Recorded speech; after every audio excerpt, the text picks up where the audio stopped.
Բարի լույս Մայրաթոր Սուրբ Էջմիածնից։ Գիտեք, որ վաղվանից սկսում է ազգային եկեղեցական տոների շքերթը։ Արարատյան շաբաթը, որի կիզակետը կաթողիկե Սուրբ Էջմիածնի տոնն է։ Արարատյան շաբաթը խորհրդանշում է հայոց մեծ դարձն ու քրիստոնեության հաղթանակը։ Սրբոց Հռիփսիմյանց եւ Սրբոց Գայանյանց հույսերի նահատակությունից մինչև Սուրբ Գրիգոր Լուսավորչի ելքը վիրապից ու համազգային մկրտությունը։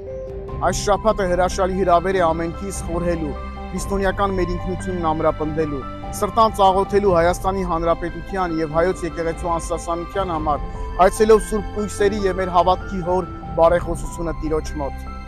Արարատյան շաբաթը նաեւ ինքնանդրադարձ կատարելու եւ ապաշխարության շրջան է։ Մեղքերից սրբված, առավել սիրով լցված մեկս մյուսի հանդեպ դիմավորելու կաթողիկե Սուրբ Էջմիածնի տոնը։ Հնարավորության դեպքում անպայման մասնակցեք Սուրբ Պատարագներին, մի պահ կտրվեք աշխարհային փողուբոհից եւ մոտեցեք Տիրոջը։